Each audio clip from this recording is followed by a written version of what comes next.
Ya, sementara itu pemirsa, aksi bejat dilakukan 3 pemuda di Magelang, Jawa Tengah. Mereka memperkosa seorang santriwati dan menyekapnya selama 4 hari.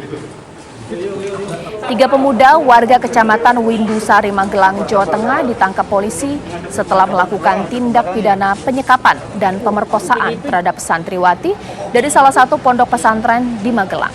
Kejadian ini terjadi pada hari Minggu 2 Januari 2022 hingga Rabu 5 Januari. Modus yang dilakukan adalah salah satu tersangka mengajak korban untuk bermalam, tepatnya di rumahnya. Kemudian korban diberikan minuman keras lalu diperkosa. Aksi ini terungkap setelah pihak keluarga melakukan pencarian dan melaporkan ke petugas lantaran beberapa hari korban tidak kembali. Mau ulangi lagi? Sudah, ikuti prosesnya ya. Digunakan untuk mengikat korban, termasuk. Ya, sekarang saya akan berbincang dengan Kapolres Magelang, AKBP Muhammad Sajarot Zakun. Selamat malam, Pak Kapolres. Selamat malam, Mbak. Ya, Pak Kapolres, ini bagaimana dari penyelidikan yang dilakukan oleh aparat kepolisian? Berarti antara pelaku dan korban ini sebenarnya saling mengenal atau tidak, Pak? Menurut dari keterangan yang kami dapat dari keduanya, baik korban maupun tersangka, salah satu tersangka, mereka sebelumnya ada hubungan pertemanan. Demikian, Pak. Baik, Pak. Sebenarnya dari 3 pelaku yang melakukan aksi keji ini, Pak, ini sebenarnya siapa, Pak, yang menjadi otak dari perbuatan ini? Kalau yang menjadi otak daripada perbuatan ini masih dalam kita dalami, Mbak. Kebetulan si tersangka PA memiliki hubungan pertemanan dengan pihak korban. Dialah yang mengajak untuk bermalam di kediaman tersangka NI, di mana di kediaman NI ini juga ada satu tersangka lain yang masih status pelajar atau anak-anak, sehingga ketiga tersangka ini memiliki niat ingin melakukan perbuatan perkosaan dikarenakan pengaruh daripada minuman-minuman keras, yang mana korban dicekoki oleh minuman keras tersebut, Mbak. Baik, Pak. Sebenarnya tempat di mana sang santriwati ini disekap, Pak, adalah tempat yang memang jauh dengan tetangga sekitar. Tidak ada yang curiga, Pak, dengan kejadian ini?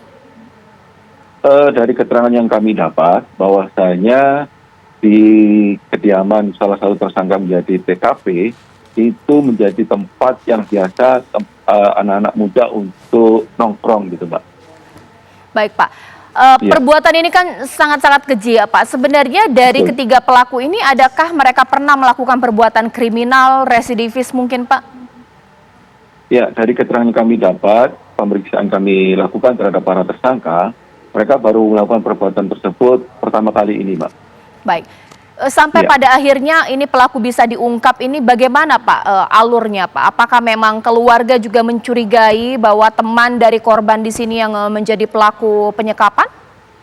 Ya, jadi awal mula pengungkapan kasus tersebut berawal dari adanya informasi dari pondok pesantren kepada pihak keluarga, yang mana si korban sebagai salah satu santriwati itu tidak ada di pondok pesantren, sehingga dari pihak keluarga mencurigai teman yang sering mengajak jalan daripada si korban ini yang berinisial PA, sehingga dapat ditemukan korban dan tersangka di kediaman daripada NI. Sudah berapa lama, Pak, korban berkenalan atau kenal dan berteman dengan pelaku? Ya, untuk korban dengan tersangka PA, mereka sudah lama mengenal kedua-duanya, kurang lebih 2 bulan. Baik, berarti untuk pelaku lainnya, 2 pelaku lainnya benar-benar tidak mengenal sama sekali dengan korban, kah, Pak? Sepertinya begitu, Mbak, karena tersangka NI dan satu tersangka lain yang masih anak-anak itu tidak mengetahui, dikarenakan tempat kejadian perkara adalah rumah saudara NI. Baik.